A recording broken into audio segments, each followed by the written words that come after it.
um determinado momento haverá uma diferença entre o justo e o ímpio, como a Bíblia declara. E no derramar da ira de Deus, como ocorreu nos dias de Moisés, da libertação do povo no Egito, chegou um ponto em que Deus fez diferença entre o povo dele e o povo egípcio. E aqui o Senhor Deus faz uma diferença. Aqui o ataque é contra aqueles que estão pactuados com Satanás, aqueles que estão de mãos dadas com o anticristo, aqueles que aderiram à falsa igreja, à não igreja. O segundo anjo derramou a sua ira sobre o mar e ele se transformou em sangue. O terceiro derramou a sua taça nos rios e fontes e elas se transformaram em sangue, ou seja, a diminuição da água potável vai chegar ao limite. E a diferença aqui, o interessante aqui, como nós vimos também em todo o livro, é o anjo responsável pelas águas declara. Há um anjo responsável pelas águas, há anjos pelos ventos, todos os fenômenos que nós conhecemos como naturais, atmosféricos, ou fenômenos da natureza, o texto sagrado apresenta como poderes da criação. E tem o Criador, o soberano Deus, como Senhor de toda a sua criação. Então anjos são agentes de Deus, para execução da vontade de Deus, no que diz respeito à ordem dos poderes da criação, inclusive. Então, há anjo cuidando das águas, há anjo cuidando dos ventos, há anjos cuidando de todos os fenômenos naturais e atmosféricos, que não são descritos como forças da natureza, são poderes da criação. O Senhor Deus tem direito sobre eles. E um anjo declara: tu és justo, tu o santo que és e que eras, porquanto julgaste estes crimes. Porque eles derramaram o sangue dos teus santos e dos teus profetas, e agora tu lhes dás sangue para beber, pois isto é o que merecem.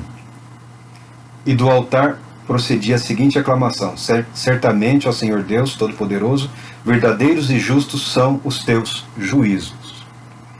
É importante que nós tenhamos em mente que esse senso, esse clamor por justiça é natural do ser humano.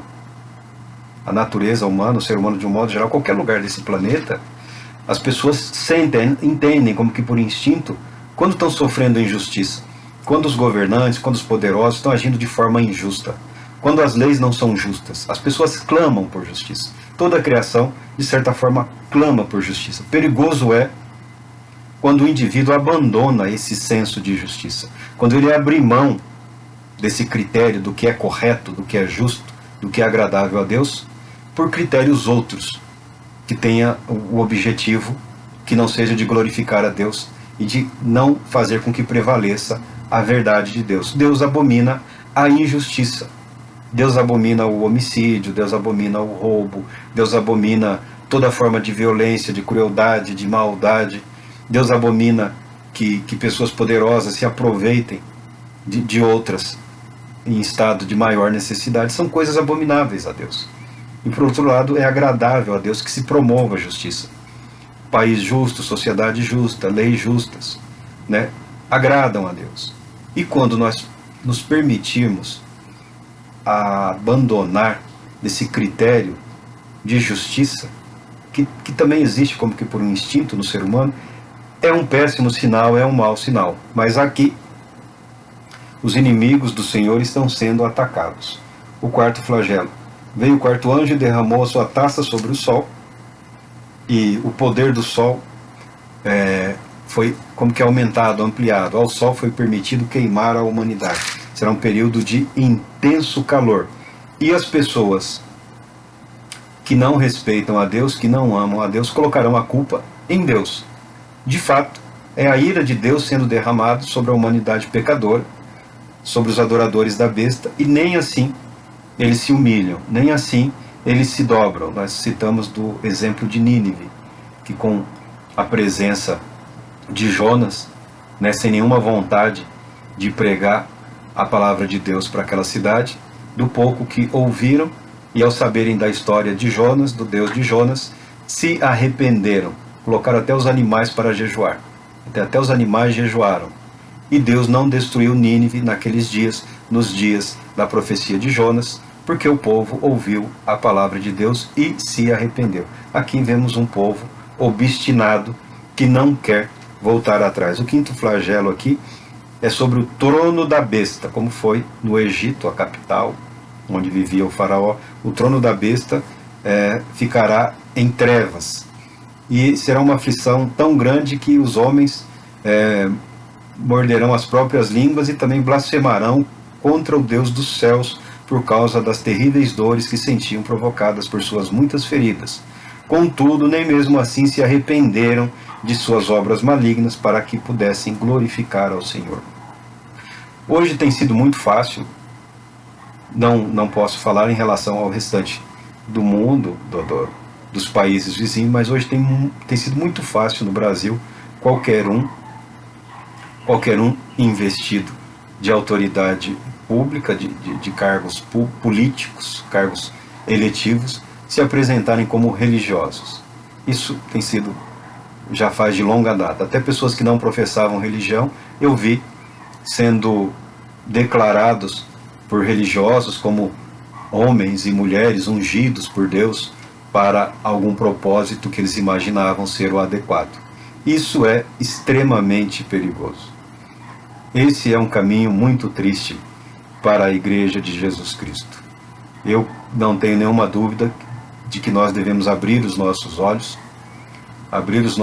para a verdade, para a realidade, e tomarmos uma decisão em relação a que evangelho é esse que se pretende viver ou pregar.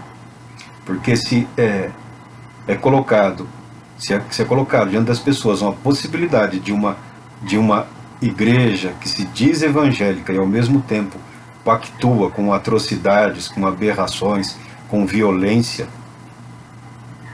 com insanidades, com ódio, isso, na minha opinião, é um caminho que trará péssimos resultados e consequências terríveis. Porque o que a palavra de Deus declara aqui é que o anticristo vai se aproveitar de uma infraestrutura, de uma grande estrutura de religiosidade, de religiões do mundo, da terra, que será como que um império, uma cidade de comércio religioso muito intenso, de atividade religiosa muito intensa, de atividade religiosa patrocinada pelo anticristo, atividade religiosa supervisionada e com o aval do falso profeta.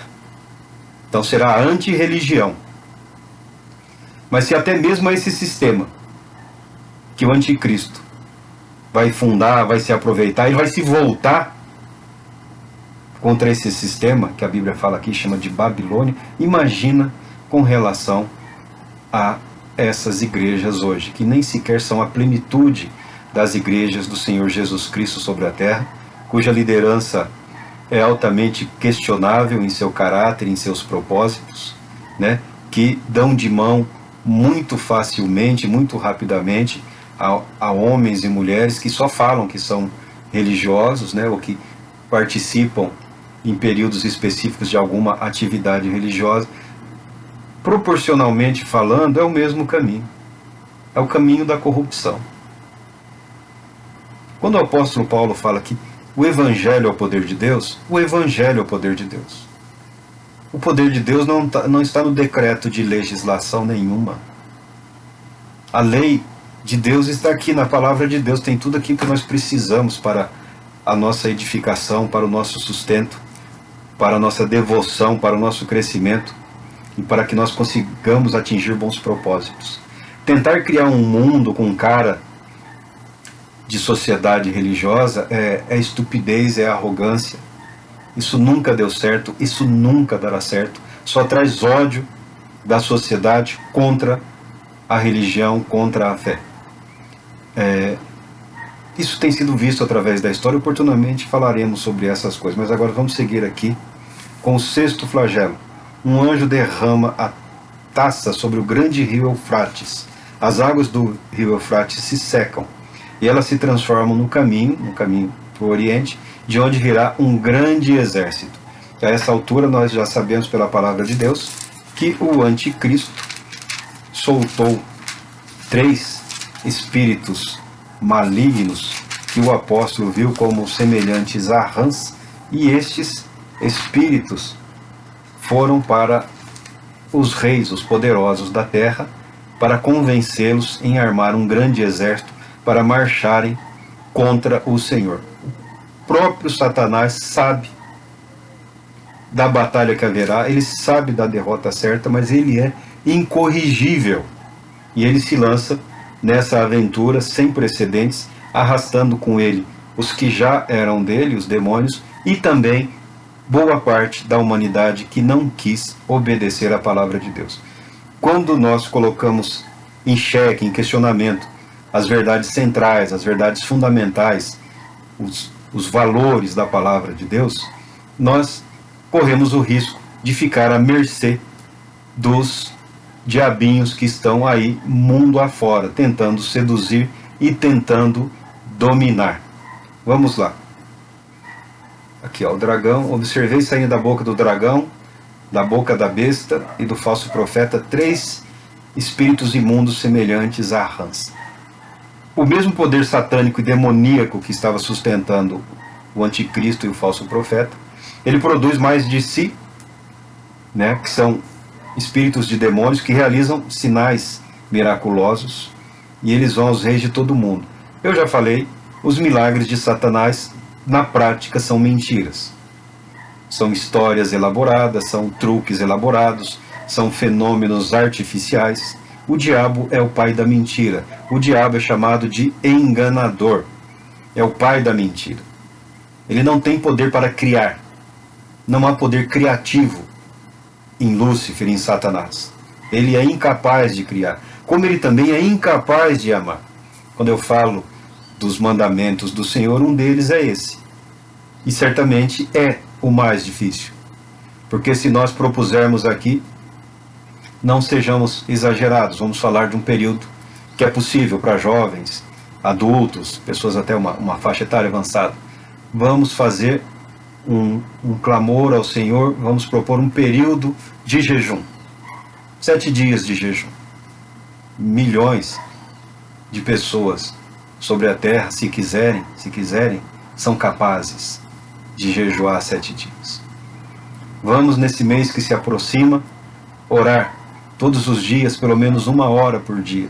Milhões e milhões de pessoas são capazes de orar pelo menos 1 hora por dia. Alguns já levantam um pouco mais cedo, num bater de joelhos no chão, já passa ali 1 hora, 2 horas, e pronto, e acabou.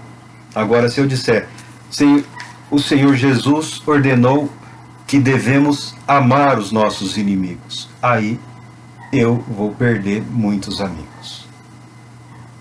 E Jesus não estava brincando quando disse isso. Porque tudo que Jesus fala tem a perspectiva de eternidade.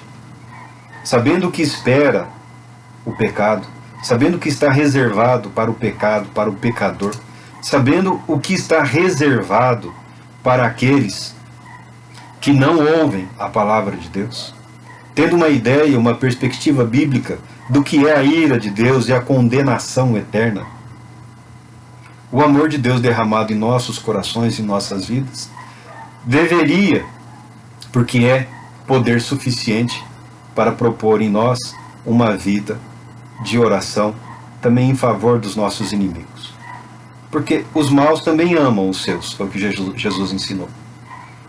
O criminoso cuida do filho, do neto, do pai, da mãe. Os maus também cuidam dos seus. Não só as pessoas boas cuidam dos seus, os maus também cuidam dos deles. Então nós temos que fazer alguma diferença. A diferença, eu não estou dizendo que ninguém deve ser um tolo, agir como um tolo. Não, se quiser me dar um tapa, pode me dar um tapa, me beliscar, me chutar. Não é isso que eu estou dizendo. Nós devemos agir nesse mundo com sabedoria.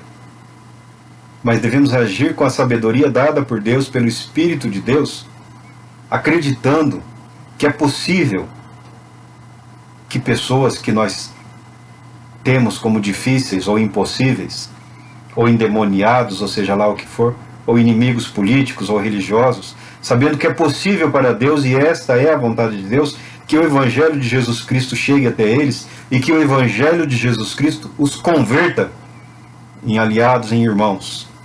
Não precisa necessariamente ser amigos, mas podem ser aliados na fé, pela proclamação do reino de Jesus Cristo. Se nós deixarmos de acreditar que aquelas pessoas que hoje nos odeiam, se nós deixarmos de acreditar que elas podem ser alvo do amor e da misericórdia de Deus, a nossa fé não faz nenhuma diferença. A nossa suposta união com Cristo não faz nenhuma diferença. Porque enquanto nós estávamos debaixo do poder do pecado, toda a humanidade, como a Bíblia declara, Deus enviou o Salvador, e Cristo, que se fez homem, viveu debaixo da lei, nesse mundo de pecado, com o propósito de salvar pecadores. Pecadores. E nesse mundo, nessa vida, inimigos se levantam. Pessoas que, algumas têm prazer e se deliciam em prejudicar outras vidas. Mas não cabe a nós, no momento, julgarmos isso. O que nós precisamos enxergar isso, o que nós precisamos enxergar nisso é a oportunidade de vermos a glória de Deus resplandecer através da salvação de pessoas que estão num estado de corrupção talvez mais intenso do que outros. Mas eu não posso dizer que são inatingíveis pelo Evangelho. Se há uma coisa interessante aqui no livro de Apocalipse, é que ele marca a proximidade do fim, ele descreve os momentos finais, e, na minha opinião, ele descreve momentos gloriosos de fé e de esperança. E não precisa aguardar o pior momento da humanidade. Não precisa aguardar o pior momento da história. Hoje, o poder de Deus, o poder do Evangelho é o mesmo. É o mesmo no que diz respeito à capacidade de salvar e de livrar. Se nós permitirmos não sermos egoístas e mesquinhos com a nossa fé, acreditando que ainda hoje Deus pode levantar uma geração mais poderosa, mais capaz, mais útil a Ele, nós temos a obrigação de persistir na proclamação do Evangelho. E não, como alguns tentam fazer, agir como se o Evangelho estivesse destinado só a um pequeno grupo, a um pequeno núcleo, a uma parte de uma geração, e que só esses foram ou serão iluminados, só esses sabem o que fazer e como fazer. Não, eu não acredito nisso. Eu não acredito nisso. Eu acredito que nós nos tornamos mais fortes e fortalecidos quando vemos outros sendo também ricamente agraciados. O Evangelho não permite egoísmo. O Evangelho não permite esse exercício de falsa santidade. Esse exercício de santidade sem amor ao outro, sem amor ao próximo. Se não há amor ao outro, ainda que não sejam aliados, ainda que sejam inimigos, é um evangelho fraquinho que se está vivendo. É um evangelho de gueto, né? É uma falsa resistência, né?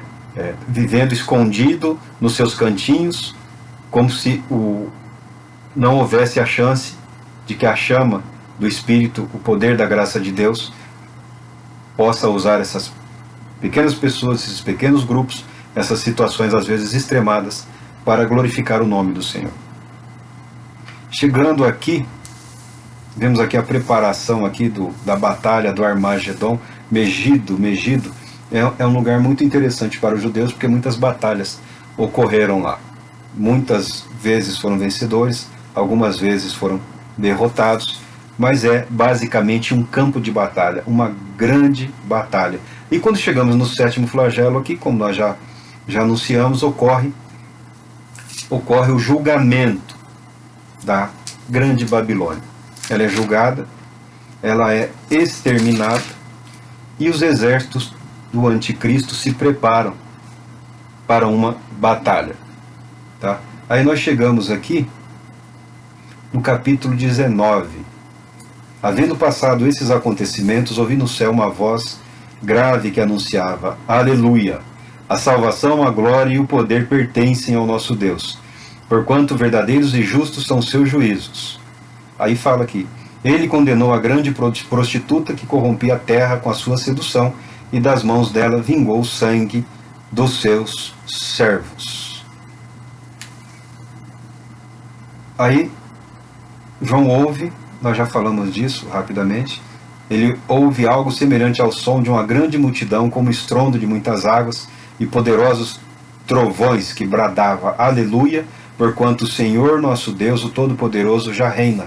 Alegremo-nos, exultemos e demos glória a Ele, porque chegou a hora das bodas do Cordeiro, e sua noiva já está preparada. A hora das bodas é descrita aqui como a vinda do nosso Senhor e Cristo. O anjo manda João providenciar, escreve: bem-aventurados que são chamados ao banquete das núpcias do Cordeiro. Estas são as exatas palavras de Deus. Bem-aventurados, bem-aventurados, felizes, felizes, felizes. Eu sou um dos que acredita que é possível ser feliz, muito feliz nessa terra, nessa vida, nesse mundo. E Deus nos concede dia após dia muitos motivos para nos alegrarmos, apesar de toda e qualquer aflição e dor. Mas feliz, feliz mesmo, bem-aventurado, como a palavra de Deus declara, é todo aquele, toda aquela que foi chamado para as núpcias, para o banquete das bodas do Cordeiro. João ficou tão impressionado quando viu esse anjo e com as palavras desse anjo, que ele se jogou aos pés num gesto de adoração, e ele foi rapidamente repreendido. Olha, não faças isso, sou conservo teu e de teus irmãos, os que têm o testemunho de Jesus. Adora a Deus, porquanto o testemunho de Jesus é a essência da profecia. Por isso eu amo Apocalipse. Por isso eu amo Apocalipse. Apocalipse é o livro em que tudo que você aprende sobre os dons, sobre revelação, sobre o Espírito Santo, sobre Jesus Cristo, sobre a vontade de Deus, ele tem o propósito de formar em nós um caráter cristão. E o testemunho de Jesus é a essência da profecia.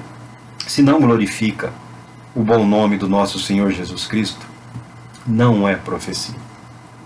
Pode até acontecer, mas não é profecia, não é palavra de Deus. Não está de acordo com o propósito de Deus, não está dentro do plano de Deus para a salvação. Nisso muitas pessoas são enganadas.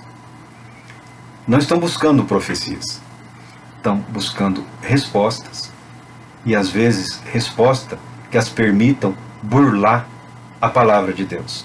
Sabe que não pode, sabe que não deve, sabe que é pecado, sabe que não vai trazer bons resultados, sabe que as consequências serão terríveis, mas sempre estão tentando o Senhor e Deus, e provocando os que conhecem a palavra de Deus e os que têm a responsabilidade de ensinar a palavra de Deus. Sempre estão provocando para ver se consegue uma desculpa para não obedecer.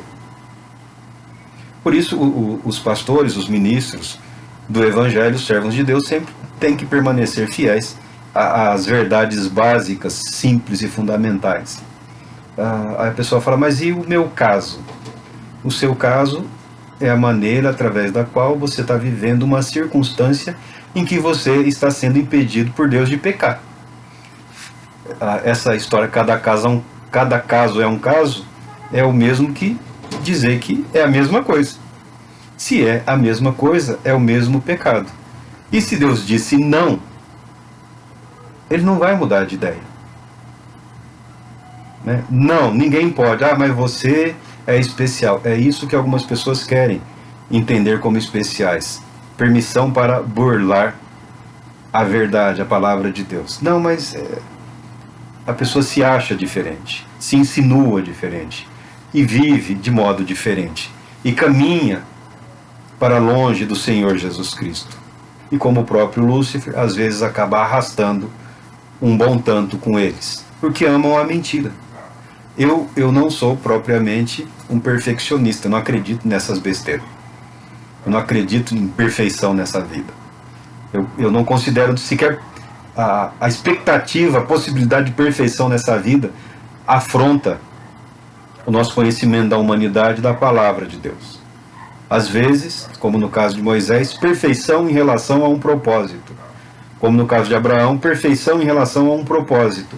Mas em todas essas vidas nós vemos falhas, erros, pecados. Então até eles, quando tiveram dúvidas, questionamento, erraram. Mas quando a Bíblia os trata como perfeitos, é perfeição em relação ao propósito para o qual eles foram especialmente chamados, vocacionados por Deus, para um trabalho, para uma obra, para um testemunho específico.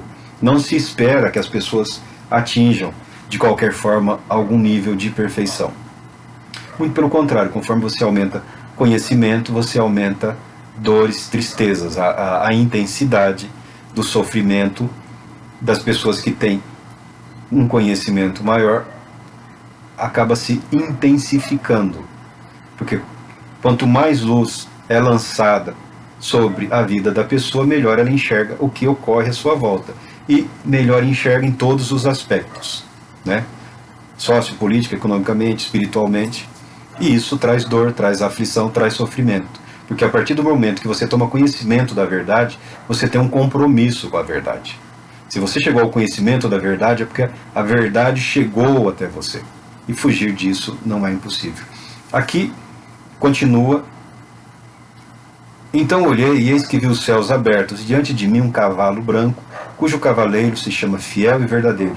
Ele é responsável por julgar e guerrear com justiça. Seus olhos são como chamas vivas de fogo, e em sua cabeça há muitas coroas e um nome escrito que somente ele conhece. Estava vestido num manto salpicado de sangue, e seu nome é Palavra de Deus. Os exércitos dos céus o seguiam, vestidos de linho fino, alvo e puro, montados em cavalos brancos. Uma espada afiada saía-lhe da boca, para ferir com ela as nações, e as regerá com cetro de ferro, e ele mesmo é o que pisa o lagar do vinho da justa ira de Deus Todo-Poderoso. Em seu manto, sobre a coxa, traz escrito este nome: Rei dos Reis, Senhor dos Senhores. Está descrevendo aqui de uma forma gloriosa, como já foi descrito em outros textos e outros eventos, a vinda pessoal, física, do nosso Senhor e Salvador Jesus Cristo, Rei dos Reis e Senhor dos Senhores, que reinará sobre toda a terra, sobre a humanidade que há. E os exércitos do céu o acompanham, tanto anjos quanto os santos. Avistei um outro anjo que se colocou em pé no sol e que clamava em alta voz a todas as aves em pleno voo pelo céu, em pleno voo pelo meio do céu: vinde, ajuntai-vos para a grande ceia provida por Deus. Aqui não está falando da ceia, da bodas do Cordeiro.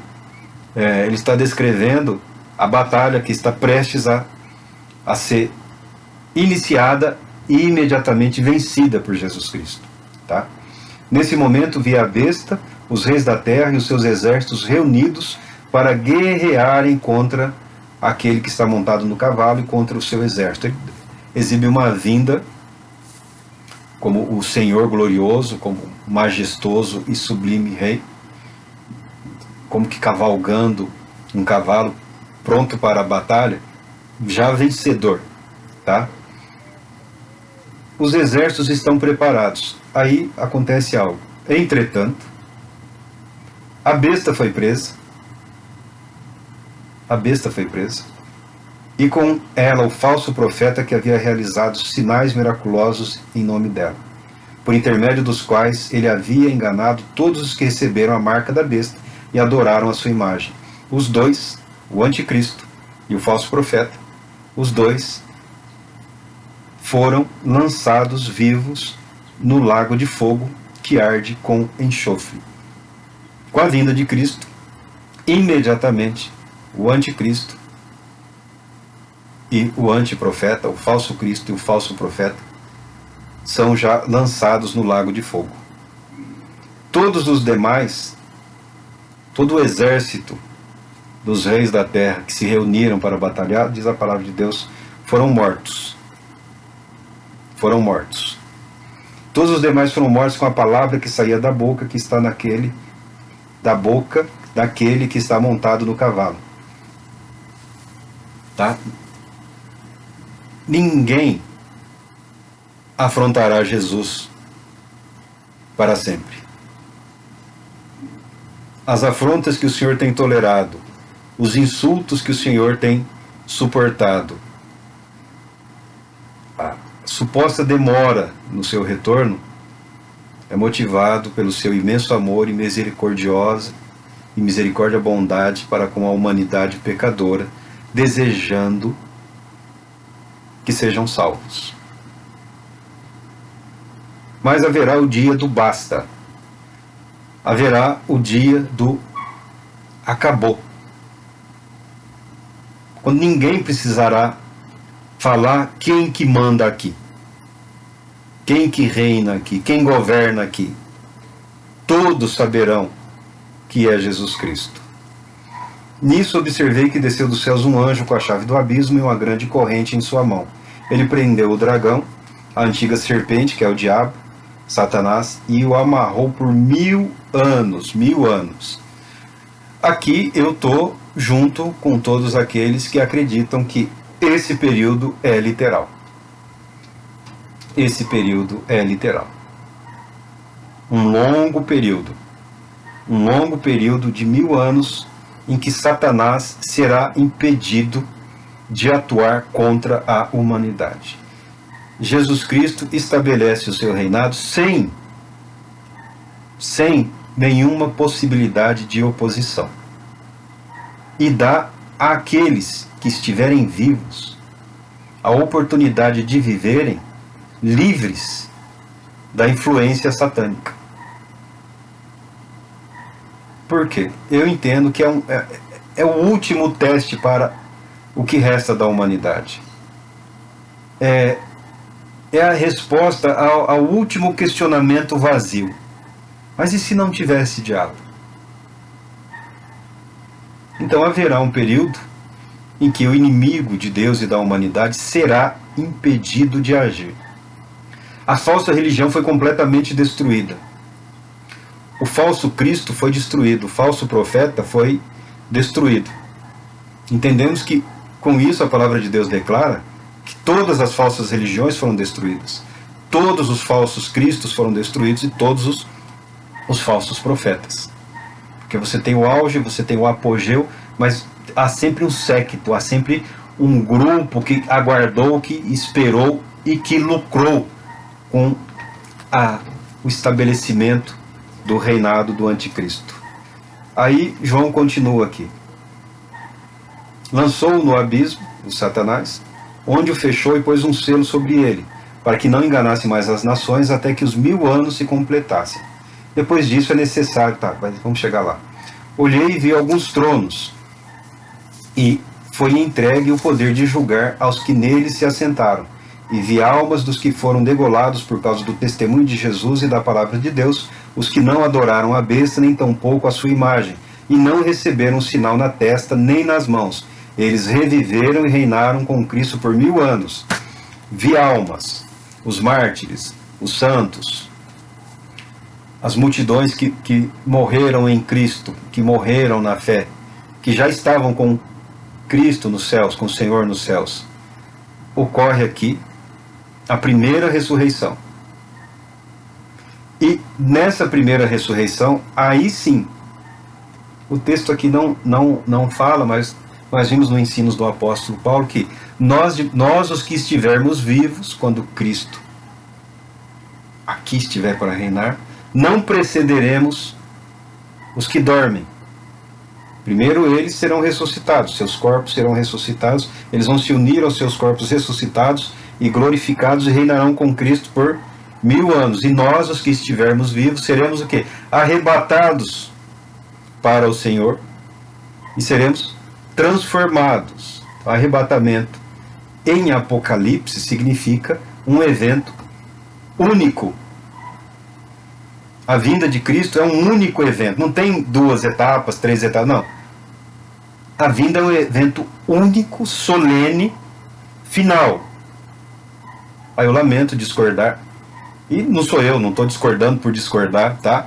Você pega aí todos os ensinadores, a imensa maioria dos mestres cristãos, todos creem sim nesse, nem todos creem nesse arrebatamento, mas todos os que creem no arrebatamento em si, será dos que estiverem vivos para serem transformados e juntos com os que ressuscitaram, reinaremos com Cristo. A questão da bodas, da festa, da alegria, a perspectiva é de uma duração eterna, porque nós estaremos para sempre com Cristo. E Cristo estará onde? Reinando aqui na terra. Reinando aqui na terra. Os céus desceram à terra. A vida veio até os que estavam mortos. A vida passa a reinar sobre os homens. Entretanto, olha aqui, eles reviveram e reinaram com Cristo durante 1000 anos. Entretanto, os demais mortos não reviveram, não ressuscitaram, até que se completasse os 1000 anos. Depois de 1000 anos, aí é que os que não estavam em Cristo, os que não eram herdeiros da fé, da salvação, serão ressuscitados para o julgamento, para o juízo final. A questão do juízo de obras ocorre tudo num só evento aqui. Cristo vem, os mortos em Cristo ressuscitam, os que estiverem vivos são arrebatados, ou seja, num só movimento, pelos anjos de Deus, trazidos até Cristo, recebendo imediatamente corpos glorificados, corpos transformados, compatíveis com a vida eterna, compatíveis com a comunhão eterna. A eternidade pode abranger vários períodos, e esse primeiro período de 1000 anos aqui, há uma multidão de salvos com Cristo, enquanto Cristo reina sobre a terra. Os profetas falaram sobre esse período, tá? Quando estivermos estudando os profetas, lendo os profetas, eles falarão desse período de paz verdadeira, de prosperidade, de longevidade. A humanidade voltará a viver, a Bíblia declara que morrer com 100 anos morrerá jovem. Então haverá muita gente ainda viva, muita gente viva, que não recebeu a marca da besta, que não era seguidor do anticristo, do falso profeta, tá? E essas pessoas continuarão vivas, continuará uma humanidade. Esse período de transição de 1000 anos é que dá um nó na cabeça de muita gente, né? É que dá, assim, gera alguma dúvida, alguma complexidade. E eu não vejo nenhum obstáculo, eu não vejo nenhum problema. Porque eu falo, a maioria desses intérpretes que não aceitam o que a Bíblia fala sobre o milênio, sobre Cristo reinando com os santos, reinando sobre uma humanidade, sobre a humanidade viva, humanidade como nós conhecemos agora, mas sem o poder do pecado, sem o diabo agindo, sem os demônios agindo.